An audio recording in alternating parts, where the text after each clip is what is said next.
Bien, bonjour à tous. Merci pour cette invitation. Je suis Nicolas Vincent, directeur au sein du cabinet PwC, en charge de l'activité paiement. Et je suis très content d'être là aujourd'hui pour modérer cette table ronde autour de l'automatisation des paiements et ses vertus. Pendant les 45 minutes qui vont suivre, on va aborder différents sujets. On va revenir sur la place que prend finalement les paiements au sein de l'entreprise, comment elle s'inscrit dans cette chaîne de valeur finalement. Ensuite, on va parler des solutions et des innovations qui permettent d'automatiser et de fluidifier le paiement, alors que ce soit en termes d'expérience client d'un côté, mais également en termes d'efficacité des opérations pour les équipes qui gèrent et qui processent les paiements dans l'entreprise. Ensuite, on terminera avec le sujet de la valeur qui est générée par les paiements, comment on la suit, comment on la pilote, et puis je vous demanderai également un témoignage pour ceux qui ont déjà mené une transformation dans leur entreprise concernant les paiements, de donner quelques conseils à nos auditeurs. Avant de rentrer dans le vif du sujet, je propose de faire un rapide tour de table pour découvrir nos invités. Alors, je peux commencer. Bonjour à tous. Je m'appelle Boris Piquet. Je travaille chez GoCardless depuis maintenant 5 ans. Et GoCardless, en 2 mots, on est un établissement de paiement spécialisé dans le prélèvement automatique et dans le paiement récurrent. Anthony Mater, donc moi je suis membre d'une équipe dédiée au paiement au sein du cabinet Rhapsody Conseil, qui est un cabinet spécialisé dans la transformation, le management de la transformation. Donc on parle de la transformation du SI, on parle de la transformation de la donnée, on parle de la transformation Office, qui est le projet bien sûr, pour bien mener n'importe quel projet jusqu'au bout. On va parler naturellement de la transformation du paiement et de la transformation de l'organisation. Donc voilà. Donc moi je représente la communauté du paiement en l'occurrence aujourd'hui. Merci. Bonjour à toutes et à tous, Antoine Godin, je suis responsable administratif et financier chez Meilleurs Agents depuis 1 an et demi environ. Meilleurs Agents, en 2-3 mots, c'est une plateforme qui permet de mettre en relation le particulier vendeur de son bien immobilier avec les agences immobilières qui nous payent des souscriptions mensuellement. Voilà. Bonjour à tous, Constantin Lagneau, je travaille chez Luco, qui est une assurance habitation en France pour l'instant et bientôt en Europe. Et je travaille sur la partie produit et technique, donc tout ce qui va être conversion au niveau des paiements et expérience utilisateur. Merci à tous d'être là. Donc effectivement, on a des bons représentants. On a un éditeur de solutions de paiement, un expert plutôt conseil autour des paiements et 2 sociétés, donc une B2B et une B2C qui vont pouvoir partager leur vision un petit peu différente du sujet. Alors comme je l'évoquais tout à l'heure, donc la première thématique que je souhaitais qu'on aborde au sein de cette table ronde, c'est finalement la place que prend les paiements dans l'entreprise. On prend un tout petit pas de recul et qu'on revient quelques années en arrière, le sujet du paiement était vraiment un sujet d'expert quelque part, qui était traité alors, soit par un trésorier, soit par quelqu'un de l'équipe finance, et assez souvent aussi avec l'informatique qui se préoccupait quand même de faire fonctionner tout ça. Et donc c'est un sujet qui était vraiment vu comme un poste de coût finalement dans l'organisation. Et puis voilà, les innovations sont arrivées, le e-commerce, le digital est venu transformer également un petit peu cet univers des paiements. Et aujourd'hui, le paiement est vraiment au cœur, en tout cas c'est ce qui nous semble à tous, des préoccupations de l'entreprise. Donc j'aurais bien aimé avoir votre point de vue sur justement la place que prend les paiements maintenant dans les différentes entreprises. Peut-être Anthony ? Bien sûr, tu l'as parfaitement résumé en fait quand tu prends l'histoire du paiement, on en parlait tout à l'heure avec Constantin. Quand tu le prenais sous l'angle technique, c'est-à-dire tu retrouvais des noms barbares, tu retrouvais des Payne 008, des CAN 54, des CP2A, des RTS, des SCA. Voilà, on t'en balançait un petit peu tout ça dans la tête quand même. Et in fine, du coup, ça venait d'un expert qui était dans l'entreprise. Effectivement, c'était adressé à la seule personne qui était capable de comprendre le champ lexical. En fait, c'était aussi simple que ça. Et au fur et à mesure du temps, on voit que tout ça, ça parle d'un flux. Un flux, c'est un flux financier. C'est un flux, effectivement, une connexion. C'est une connexion avec un client. C'est-à-dire qu'on remonte, pour le coup, la philosophie de ce flux-là. On va retrouver le produit, on va retrouver le prévisionnel, le financier, on va retrouver les éléments de plus en plus structurants de l'entreprise. Et c'est là où, aujourd'hui, justement, on a une solution qui vient parler un petit peu de tout ça maintenant sur le marché, et en face, l'entreprise, elle doit arriver avec une philosophie plus groupée et plus individuelle. Et c'est ça effectivement le concept de marché, c'est que maintenant, dès lors où on adresse ce sujet-là, on s'adresse à un panel de personnes et plutôt orienté client plus produit que SI et technique derrière. Et si je peux ajouter dessus, par rapport à nous, donc GoCardless, on fait du prélèvement et c'est un peu le constat qu'on a fait. Historiquement, le prélèvement, fallait signer un mandat papier, ressaisir des infos dans un outil de facturation, exporter des fichiers à la banque. Et le constat qu'on a fait chez GoCardless, qu'on n'a pas rencontré de clients, même dans les départements finance, avec une passion indéfinie pour l'export de fichiers XML, du rapprochement manuel, etc. Et c'est le premier constat qu'on a fait chez GoCardless, de se dire comment on peut améliorer tout ça. Donc on a développé une plateforme technique qui permet d'intégrer le paiement dans le flux complet finalement, aussi bien dans la mise en place d'un mandat en ligne, je sais pas, vous pourriez en parler peut-être tous les deux un peu plus tard, mais dans les outils internes, on a un réseau un peu plus de 200 partenaires chez GoCardless maintenant pour l'intégrer et faire que finalement le paiement soit intégralement automatisé. Après, ce qu'on cherche à faire dans cette partie automatisation aussi chez GoCardless, c'est d'aller plus loin. Je dirais qu'on a essayé de moderniser le prélèvement existant. Maintenant, on essaye d'aller plus loin. Un premier constat, c'est qu'en Europe, on a la chance d'avoir la zone SEPA, donc on peut prélever dans une vingtaine de pays assez simplement. Mais si on veut lancer son business, son activité en Angleterre, c'est pas possible. C'est un autre système qui s'appelle BACS, qui est différent. En Europe du Nord, aux États-Unis, c'est pareil. Donc, on a créé un réseau international de prélèvement qui couvre à peu près 72% des volumes mondiaux. Les 72% ne sont pas encore chez nous, mais on y travaille. Et l'idée, c'est d'interconnecter finalement tous ces réseaux en apportant maintenant des innovations. Donc aujourd'hui, nos clients peuvent prélever depuis la France. Si vous vous lancez tous les deux aux États-Unis demain, vous pourrez prélever des dollars, recevoir des euros en France. Donc ça, c'était la première partie. Maintenant, on essaye d'apporter des briques d'intelligence ou de performance supplémentaires dessus. Il y a un peu plus d'un an, on a lancé un produit qui s'appelle Success Plus, du coup, pour aider nos clients à mieux gérer les échecs de paiement. Donc, dans le prélèvement, il se peut qu'on ait des échecs. Il y a des fonds insuffisants en grande majorité des cas. Je crois que c'est un peu plus de 86%. Et c'est ce à quoi on s'attaque. On a un algorithme qui analyse toutes les données de paiement pour représenter automatiquement aux dates auxquelles on a le taux de succès le plus important. Et donc, ça permet d'avoir un taux de recouvrement après qui monte à 76% sans rien faire. Donc, encore une fois, l'idée, c'est d'automatiser, d'apporter de la valeur. Maintenant, on travaille avec l'open banking. On croit beaucoup chez GoCardless, on en parlera peut-être un petit peu après, mais avec l'open banking, on travaille sur du paiement instantané pour, encore une fois, essayer de coupler du prélèvement traditionnel avec des fonctionnalités innovantes, quoi.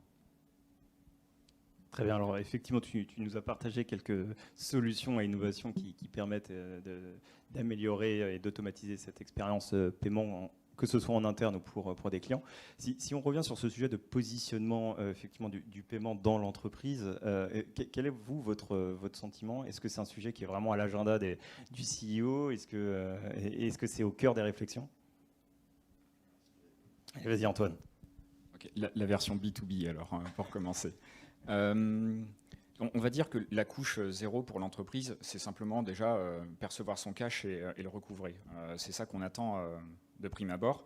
Mais maintenant, effectivement, et je suis d'accord avec toi Boris, on est sur la seconde couche où ce qu'on va aussi rechercher, c'est du metrics.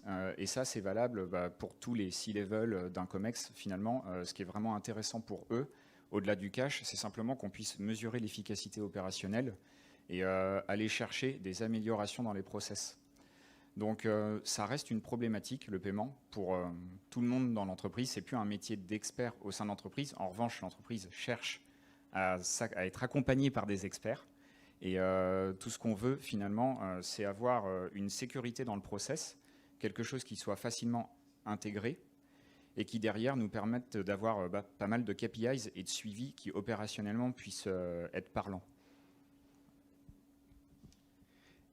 Et chez Luco, on n'a pas d'agence, donc on s'imaginait mal faire de l'automatisation, ne pas faire d'automatisation, donc c'est un peu par défaut. Et à la différence d'Antoine, où le parcours commence à la conversion avec le cash, nous, il commence dès l'acquisition. Il y a un gros enjeu d'avoir un parcours de paiement qui est seamless, on appelle, avec peu de friction globalement dès l'acquisition. Sinon, on s'aperçoit que un panier sur deux n'est pas converti, voire plus, si les paiements ne sont pas simples, compréhensibles et surtout efficaces. Donc ça, c'est pour la partie acquisition. Ensuite, on rentre sur la partie opérationnelle, la partie un peu immergée de l'iceberg, où on va processer tous nos paiements. On est sur des paiements, ce qu'on appelle offline, sur de la souscription. Donc le paiement va s'effectuer tous les mois et le client va pourtant pas être présent.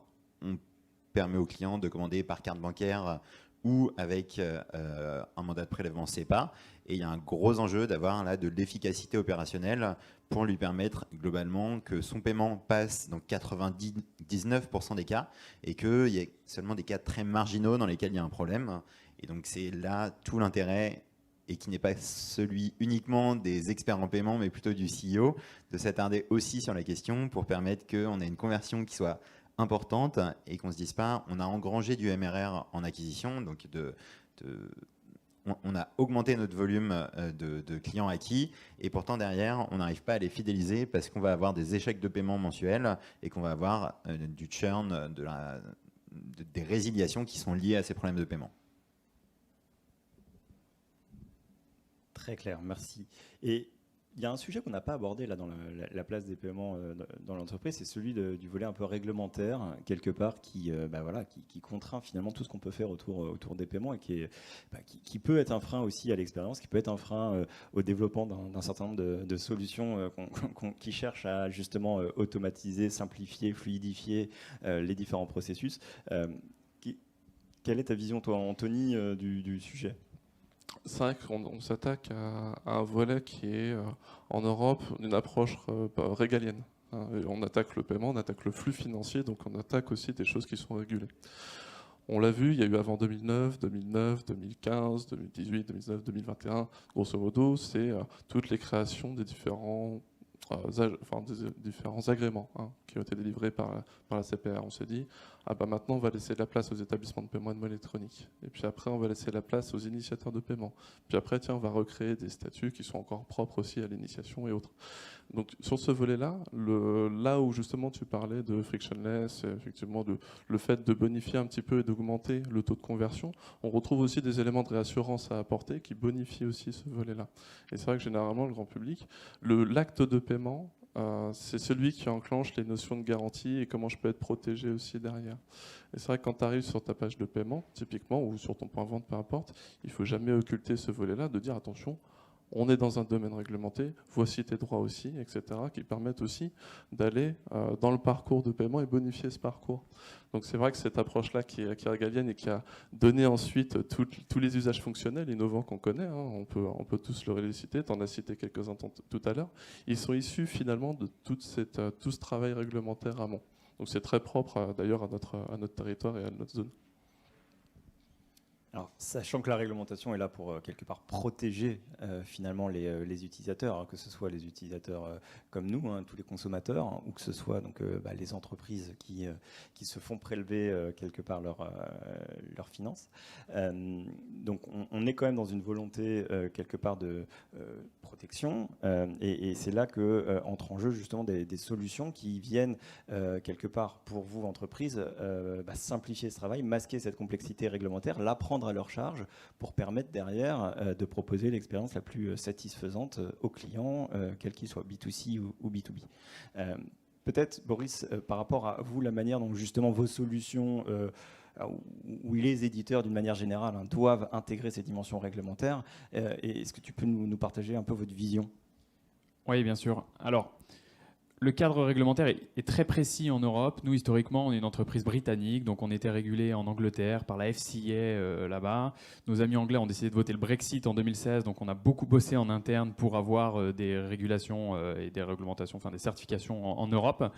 Donc on a monté GoCardless France il y a un peu plus de 3 ans et demi maintenant. On a des partenaires locaux, on est régulé par la CPR, on est voisin de la CPR, donc on est plutôt carré là-dessus, mais c'est des sujets qui sont effectivement, hyper importants chez nous.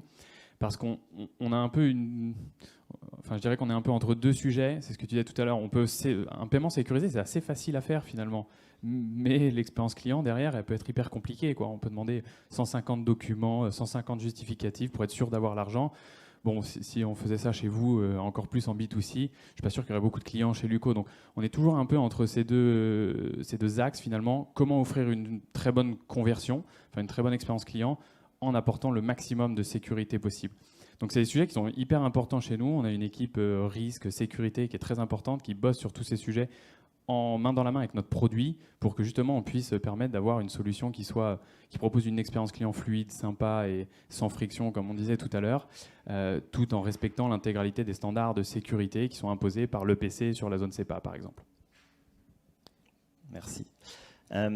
Alors, si on revient un petit peu justement sur les solutions, est-ce que ces acteurs du paiement aujourd'hui vous apportent à vous, entreprises, pour justement simplifier, fluidifier les expériences de paiement? Est-ce que vous pouvez nous dire, vous, quelles sont les solutions qui retiennent votre attention, ce que vous attendez justement de ces solutions pour vous aider dans votre travail? Je vais rebondir sur le sujet réglementaire dont on parlait. En tout cas, en B2C, on n'a pas d'autre choix que de s'y conformer globalement. Et pour ça, on fait confiance à notre PSP, donc soit le prestataire de services de paiement en carte ou sur des paiements CEPA chez nous, qui lui est chargé de communiquer avec le régulateur, communiquer avec les réseaux et faire en sorte d'être en adéquation avec la réglementation et de nous proposer des services, des outils qui soient compliant, donc conformes à toute la réglementation. Après, d'un point de vue entreprise, on va plutôt intervenir, nous, sur l'expérience, comme tu disais tout à l'heure. Effectivement, si on a un 3D Secure qui est long, avec un code par SMS, une page qui s'affiche mal, ce qui était l'expérience encore il y a 2 ans et qui avait un impact assez considérable sur le taux de conversion, mais à l'époque, on n'était pas obligé de faire du 3D Secure, par exemple. Aujourd'hui, on n'imagine pas que toutes les transactions puissent être soumises à un parcours utilisateur qui soit très rude en fin de parcours. Ce serait dommage. Donc, côté marchand, on va investir énormément sur l'expérience utilisateur et plus sur l'intégration technique. Et on va reléguer toute la partie réglementaire et conformité à notre PSP en général. C'est peu ou prou la même côté B2B. C'est simplement que, effectivement, c'est moins visible de prime abord. Pour le coup, ouais, on fait aussi confiance à nos partenaires. Et c'est vrai qu'il y a quand même un enjeu aussi d'expérience client. Parce que, notamment aussi parce qu'on parle de montants qui peuvent être plus importants, tout bêtement. Enfin, avec des packs qui peuvent faire potentiellement plusieurs centaines d'euros, on a quand même un véritable intérêt à ce que l'agence soit OK avec le paiement et le process de paiement de manière générale. Après, pour rebondir sur la question de qu'est-ce que nous, on va chercher côté B2B, ça va vraiment être quelque chose où il y a de la facilité, de l'ergonomie. C'est quelque chose où, je rebondis, c'est de nouveau mon propos du gain opérationnel. C'est vraiment quelque chose où, certes, il y a le côté expérience client, mais ça ne remplacera pas le ROI du produit en lui-même côté B2B.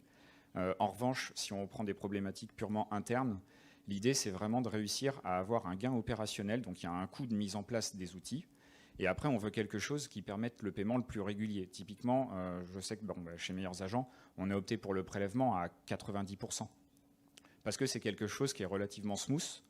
Il y a un coût d'entrée d'explication à notre client, où on doit bien lui expliquer que oui, sa donnée est protégée, qu'il y a un cadre réglementaire, qu'on ne peut pas faire n'importe quoi avec. Et derrière, l'idée, c'est de réussir à savoir gérer avec le bon partenaire les 1-2% de cas compliqués. Et c'est tout. Et c'est récupérer de l'info pour derrière savoir faire parler les chiffres et avoir des gains opérationnels auprès de nos équipes. Et là, c'est des gains opérationnels qui peuvent être assez larges. C'est des gains opérationnels auprès de la finance, comment elle traite la data, auprès de l'IT, simplement pour faire en sorte qu'il n'y ait pas de bugs, du produit et du sales support de manière générale. Alors, merci, effectivement. Alors, ça éclaire cette dimension autour des gains, qui est un sujet qu'on souhaitait effectivement développer. J'entends qu'il y a des gains qui sont opérationnels et ça rejoint un peu l'idée que j'évoquais tout à l'heure, un peu initiale, où effectivement le paiement est un poste de coût quelque part pour la structure, pour l'entreprise. Mais de plus en plus, on observe aussi que les solutions de paiement et donc le sujet paiement est un moyen de générer du chiffre d'affaires incrémental supplémentaire grâce à des meilleurs taux de conversion, grâce à des moyens de paiement plus larges qu'on peut proposer justement à ses utilisateurs, à ses clients finaux, etc., etc. Et donc, j'aurais bien aimé qu'on développe aussi un petit peu cette dimension. On voit bien qu'il y a un côté opérationnel, gain opérationnel, réduction des coûts, mais il y a aussi création de valeur vraiment pour l'entreprise. Et si vous pouviez partager justement, vous, un petit peu la valeur que vous y voyez, puis aussi comment vous la mesurez? Quels sont les indicateurs que vous vous donnez aujourd'hui pour traquer quelque part la valeur générée par les paiements? Quand on est particulier, en général, on a tendance à aller vers la banque la moins chère. VS, quand on est une entreprise et qu'on va chercher un prestataire de services de paiement, l'intérêt est plutôt d'aller vers celui qui propose le service le plus adapté. En général, comme le disait Antoine, on a des coûts de setup au départ qui sont parfois non négligeables, mais qui pourtant sont un investissement qu'on peut répartir et allonger sur le long terme parce qu'ils finissent par avoir un impact opérationnel tel qui vont nous permettre d'économiser des vérifications humaines de 1, 2, 3 personnes par semaine, ce qui est absolument colossal. Chez Luco, on est assez obsédé par le taux d'autorisation au premier paiement, parce que c'est ce qui conditionne le fait qu'on va être obligé ou pas derrière de faire des relances de paiement, qui ne sont pas forcément les mêmes que sur du B2B. Faire des relances de paiement sur du B2C, c'est très compliqué. On a beaucoup de mal à contacter nos clients, donc on a intérêt à ce que les premiers paiements se passent le mieux possible. Pour que le premier paiement se passe le mieux possible, du coup, on va choisir des prestataires de services de paiement qui sont le plus efficients et le plus efficients dans leur domaine. Donc, on a vraiment 2 paiements, la monétique classique avec la carte bancaire, où il y a énormément d'acteurs qui émergent. Il y en a tous les jours qui s'ouvrent.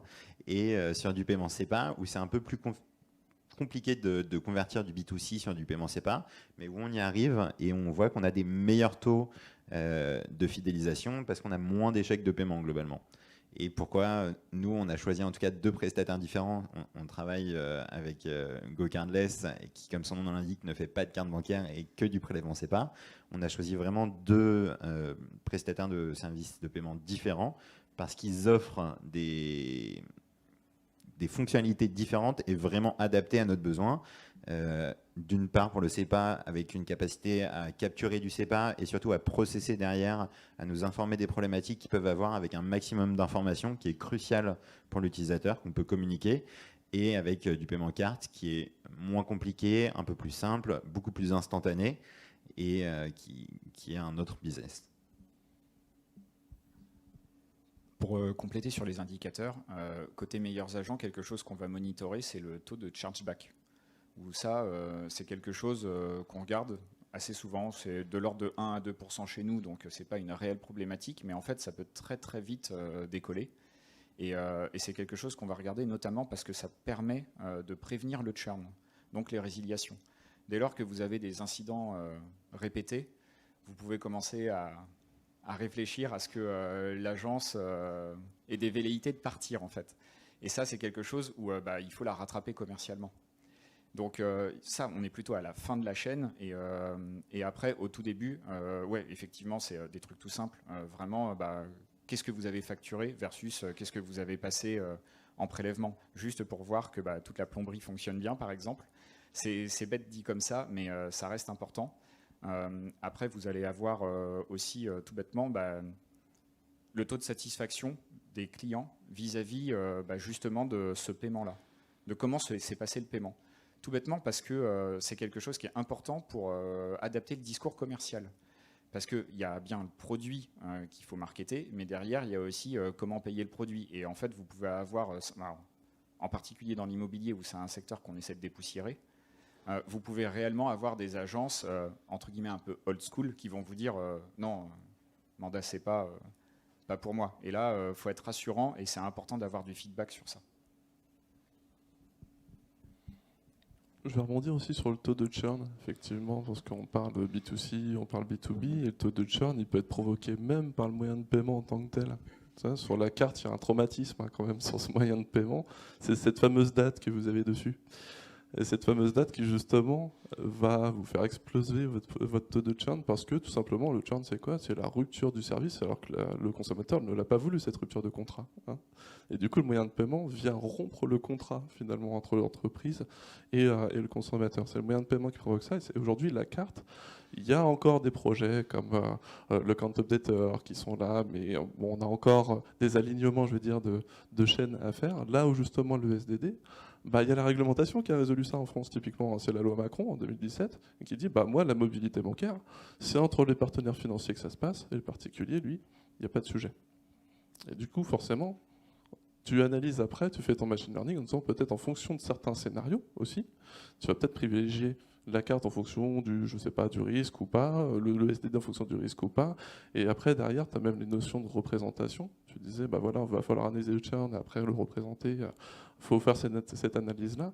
Et c'est là où, justement, si tu n'as pas de système de représentation automatique en fonction d'indicateurs bien précis, etc., bah, tu perds tout simplement la transaction, tu perds la relation contractuelle, alors que tu peux retrouver jusqu'à 75-80% des contrats juste avec une représentation intelligente, typiquement. Voilà.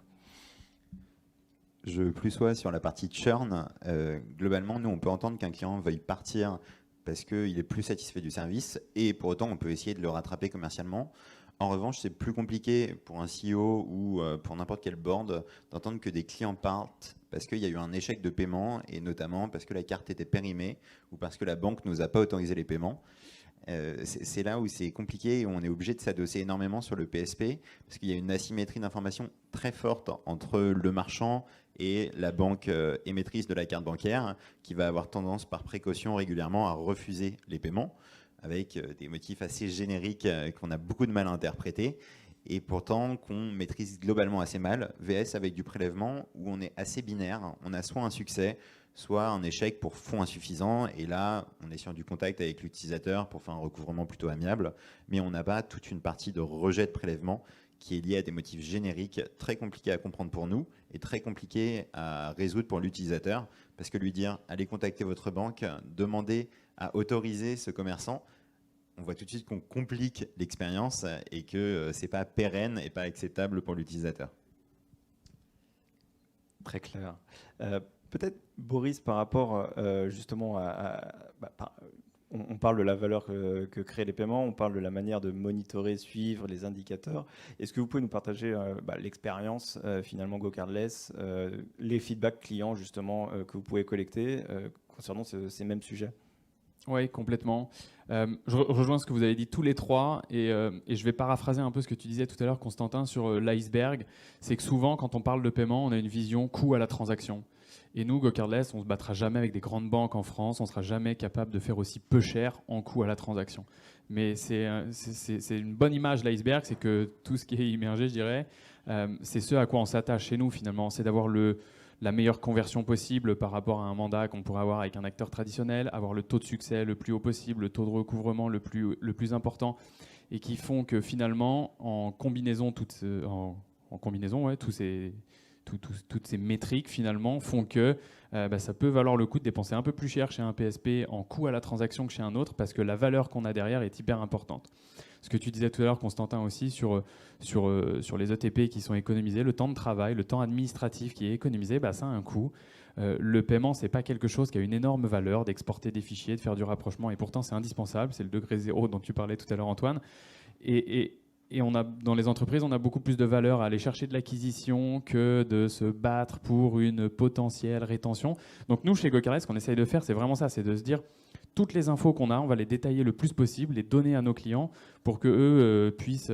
alors c'est ce que les Anglais disent, les actionable information, c'est qu'on leur donne toutes les infos pour leur dire on a eu un échec chez tel client pour tel motif, qu'est-ce que tu veux faire, comment, pourquoi, et on les aide sur toute cette partie-là pour justement avoir une approche qui est plus ROI ou basée sur la valeur qu'une approche purement coût, je dirais. Donc, quelque part, le rôle de la data pour la bonne gestion des paiements est assez primordial pour que ça fonctionne in fine. Ouais, ça me fait rire parce qu'effectivement, on a plutôt tendance à penser, comme je disais tout à l'heure, que c'est binaire, ça passe ou ça passe pas. Et malheureusement, c'est pas le cas et on ne le sait pas toujours. On a assez peu d'accompagnement sur le sujet, hormis de la part du PSP, souvent qui est le seul à pouvoir nous donner les informations de refus de l'émetteur de la carte ou de la banque qu'on a tenté de prélever. En revanche, il y a une grosse composante d'analyse. Nous, on fait ce qu'on appelle du rétro-engineering. On va analyser toutes les transactions qu'on fait sur le passé et on va essayer de scorer par banque, par type de carte, avec énormément de facteurs. Pourquoi est-ce que la transaction a échoué? Et du coup, de le reproduire sur des modèles futurs. On travaille là sur des algorithmes de machine learning qui peuvent permettre de prédire en fonction de la carte ou du compte en banque ou du profil du client si potentiellement on va avoir un refus de paiement. Quand est-ce qu'on va pouvoir l'avoir? Globalement, on reproduit des indicateurs comme Success Plus dont parlait Boris tout à l'heure, mais avec des données qu'on a aussi à la maison, c'est-à-dire de savoir quel est le contrat du client ou quel est le produit auquel il a souscrit, qui peuvent aussi avoir un impact parce que ça définit globalement son profil et donc peut-être la propension à arriver ou pas à recouvrir les paiements à certains moments. Et ça, juste pour rebondir dessus, c'est vraiment clé aujourd'hui. C'est les retours qu'on a de nos clients qui nous disent que c'est effectivement clé parce que si on a l'information tout de suite, on peut représenter le plus tôt possible ou contacter le client en B2B parfois pour justement avoir moins de cash dehors, avoir des délais de paiement qui sont les plus faibles possibles. Et tous les impacts qui sont derrière, finalement, sont assez importants sur la trésor, le développement de l'entreprise. On a missionné IDC l'année dernière pour aller interroger nos clients, justement pour savoir un peu, essayer de mettre quelque chose de clair sur cette approche valeur versus le coût. Le coût, on est très souvent plus cher qu'un acteur traditionnel, on l'a dit tout à l'heure, mais d'un point de vue valeur, 56% de réduction chez nos clients du coût d'une transaction. C'est ce qui a été constaté par IDC quand ils sont allés interroger nos clients.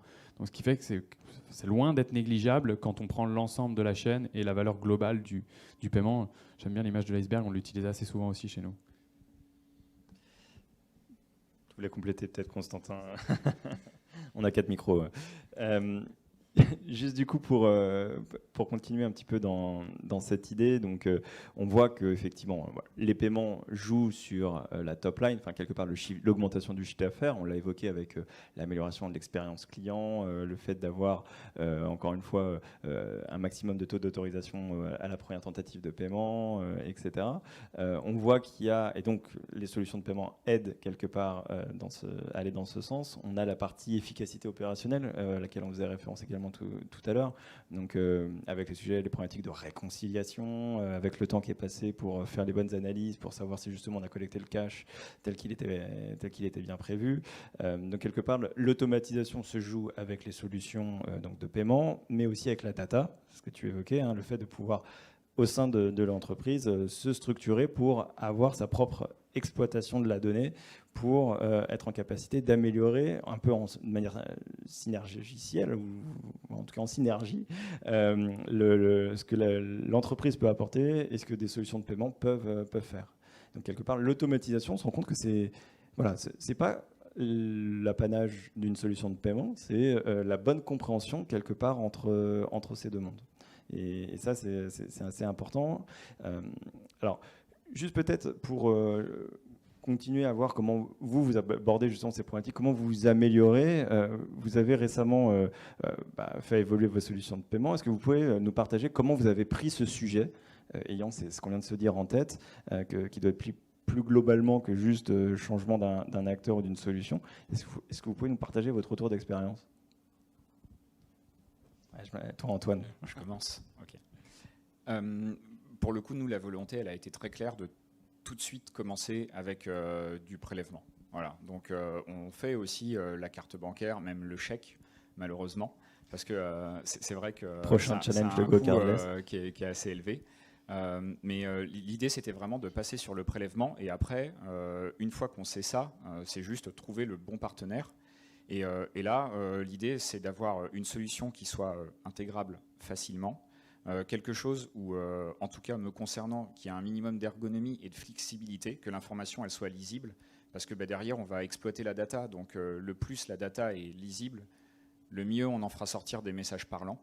Et typiquement, si je prends l'exemple de GoCardless, c'est quelque chose où on peut très très facilement faire nous-mêmes des remboursements auprès des agences.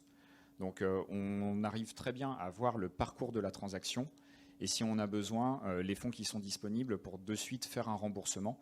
Donc opérationnellement parlant, ça allège quand même pas mal le travail, notamment du self-support.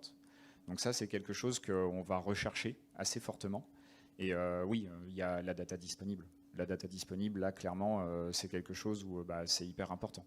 Mais c'est aussi une question de mindset. Faut avoir cette culture du data-driven et c'est pas quelque chose qu'on a forcément naturellement.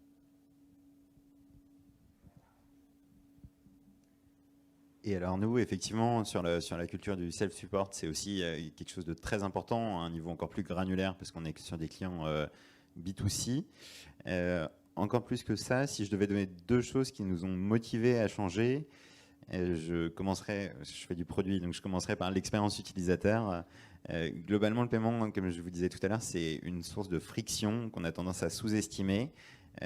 moins le client final a d'interaction avec cette composante, ce module de paiement, mieux c'est pour lui. Donc on s'est concentré sur l'expérience et donc avoir un outil qui nous permet de convertir le plus de paiements en succès, pour que le client n'ait pas à se soucier de cette composante et puisse, une fois qu'il a souscrit chez Luco, potentiellement ne plus jamais revenir gérer son paiement, qu'on lui prélève tous les mois et qu'il n'y ait pas d'incident. Ça, c'est la première partie. La deuxième partie, c'est une composante coût qui est assez importante, avec une spécialisation par PSP.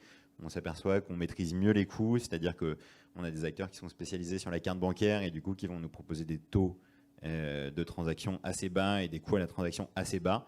Et pareil sur du paiement par SEPA, on a des coûts qui sont plus optimisés avec un acteur qui est spécialisé. Et sur la dernière composante des coûts, pour revenir à ce que tu disais tout à l'heure sur les chargebacks, il y a des acteurs qui gèrent très mal les chargebacks parce que le SEPA, par exemple, n'est pas la spécialité de tout le monde. Et donc, ça peut rapidement coûter très cher. On en a fait la même expérience chez Luco. La mauvaise gestion et la difficulté à gérer ça, à les comprendre et à lutter rapidement contre, ça peut coûter rapidement très cher en frais de transaction. Et du coup, en s'associant à un acteur qui est spécialisé, donc que ce soit pour la carte ou pour le SEPA, on arrive à optimiser les frais de transaction pour nous et donc à réduire l'impact que peuvent avoir d'éventuelles actions de recouvrement ou d'impayés sur notre MRR. Et je vais rajouter juste un petit point tout bête, le SAV. Parce que c'est vrai que tout à l'heure, on était en train de parler des 1 ou 2% de cas un petit peu sioux. Et là, c'est vrai que c'est quand même très très important d'avoir un partenaire qui soit réactif et qui soit en capacité d'apporter une réponse assez rapide.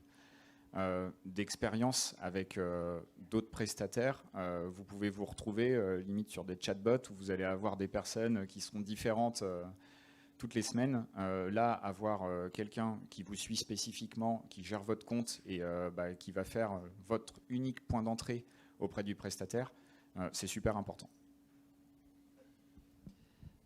Merci pour ces témoignages. Peut-être Anthony, alors toi qui accompagne différentes entreprises, qui est agnostique des solutions également, quel serait ton regard, ton conseil que tu donnerais à des entreprises qui veulent se réapproprier leur gestion du paiement, aller vers davantage d'automatisation, de fluidification, pour à la fois créer, on l'a dit, de la valeur et réduire les coûts. Quels seraient toi les conseils que tu pourrais donner, la manière dont tu t'y prendrais? Il y a beaucoup de choses. Il nous reste 4 minutes. 4 minutes, d'accord, merci. Il y a beaucoup de choses qui ont été dites aussi. Mais en fait, tu vois, on a commencé par l'introduction qui était de dire qui est-ce que ça concerne dans l'entreprise.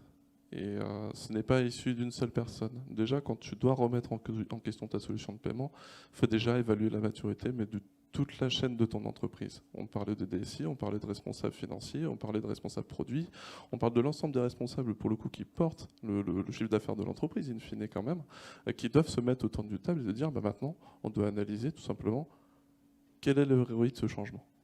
Donc il y a le niveau de maturité, ça se mesure, bien sûr, ça se mesure par rapport tout simplement à ce que vous faites dans la vie.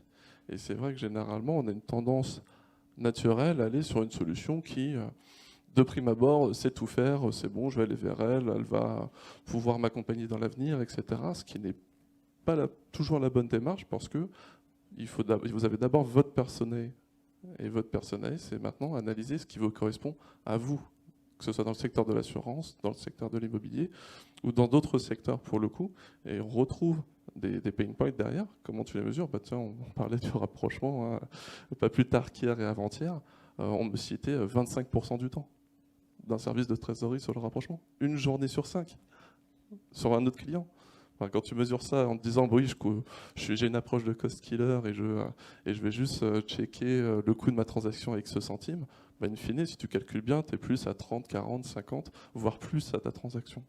Donc effectivement, il faut déjà se réunir autour d'une table, mesurer c'est quoi les bénéfices, et après, derrière, oui, il faut se faire accompagner aussi, parce que tu disais, l'expertise, on ne l'apporte pas toujours, et il faut se faire accompagner, effectivement, de personnes qui sont capables d'évaluer ta maturité et te dire, en face du marché, toi, ce qui correspond à toi, voilà le champion pour toi. Et alors, Bon, aujourd'hui, quand on regarde un petit peu la fintech française, il y a près de 30% des fintech qui sont dédiés au paiement.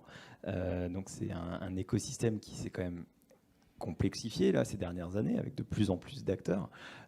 Et est-ce que, toujours avec ton regard, tu peux nous expliquer comment aider les uns les autres à s'y retrouver et peut-être aussi, pour tout le monde autour de qui nous écoute, réexpliquer quelles sont les positions qui existent aujourd'hui dans cette chaîne du paiement. Alors, effectivement, tu as cité le pléthore d'acteurs hein, qu'il y a en face. Il y a plus de 600 fintech, il y a plus de 150 paytech vraiment spécialisés dans le domaine du paiement. Et c'est vrai que c'est une approche méthodologique. Hein, tu ne peux pas te passer outre une approche méthodologique. Donc effectivement, tu as des personnes qui vont être spécialisées sur le moyen de paiement carte, d'autres qui vont être spécialisées sur le moyen de paiement SEPA, d'autres qui vont être spécialisées aussi sur les paiements internationaux, d'autres qui vont être spécialisées sur les virements, effectivement. Mais ton business model, tu vois, on parlait, oui, j'encaisse en SDD, par contre, je peux rembourser en SCT. Hein. Donc il faut bien évaluer les couples, effectivement, de ton côté face à ce que peut offrir le prestataire en face. C'est comme le soulignait Constantin. Et c'est vrai que c'est un constat aussi historique. Les PSP sont arrivés sur le marché avec une approche de pure player e-commerce monétique. Là où maintenant, il faut avoir un regard sur... Non, on n'a pas affaire qu'à des pure players en face de vous. Hein. Ça, c'est fini. Maintenant, tout commence à s'harmoniser. Même les moyens de paiement entre eux, on a tendance à ne plus les voir. Presque, on n'a plus envie de les voir d'ailleurs. On n'a plus envie d'entendre parler de chèque d'un côté, de silo carte, de silo SDD, mais de trouver l'acteur qui pourra te dire ok, je te trace les routes et je te fais l'aiguillage. Et aujourd'hui, il y en a très peu aujourd'hui parce qu'ils se sont spécialisés. Donc tu as le choix de siloter par moyen de paiement, mais l'avenir clairement c'est de se dire je commence par le S2D, je finis par le SCT, j'onboard par la carte, etc. Et tout ça, ça se fait de manière naturelle. Du coup, pour conclure et rebondir, c'est assez attrayant d'avoir toute cette évolution autour des paiements en France. Ça va prendre sans doute du temps. On a des pays et même d'autres continents qui sont plus avancés que nous sur les évolutions en termes de paiement. Mais ça veut dire qu'on a compris qu'il y avait un gros impact expérientiel. Et donc, c'était ça qu'il fallait adresser tant sur du B2C que sur du B2B. Et que c'était vraiment une composante très importante. Ça va prendre un petit peu de temps. En tout cas, le conseil qu'on pourrait donner à toutes les entreprises, c'est pas de se dire le paiement, j'ai mis ma solution, ça marchote. C'est vraiment d'avoir un suivi régulier, d'essayer de comprendre, d'essayer de creuser et de s'y intéresser, de regarder le pléthore de solutions qu'il peut y avoir, de comparer, pas seulement en termes de coûts, c'est important, mais aussi en termes d'impact opérationnel et d'expérience client. Très bien, écoutez, on arrive au bout des 45 minutes qui nous étaient accordées. Donc en synthèse, vous n'avez aucun doute sur la vertu de l'automatisation des paiements pour une entreprise. Je pense qu'on se dirige tous vers cet objectif, on l'évoquait ensemble. Finalement, le meilleur paiement, c'est celui qu'on ne voit pas, en tout cas qui est indolore. Et c'est ce vers quoi on tend et c'est ce qui est permis aujourd'hui par les différentes solutions de paiement qui peuvent exister sur le marché. Merci à tous. Alors je crois qu'il y avait des questions peut-être qui remonteraient via chat. Je ne sais pas si... non, on n'a pas de questions qui sont remontées. Bon, voilà.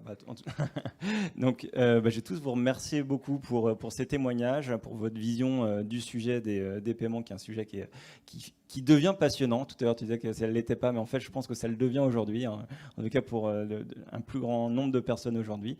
Merci à tous et puis merci à France Innovation également.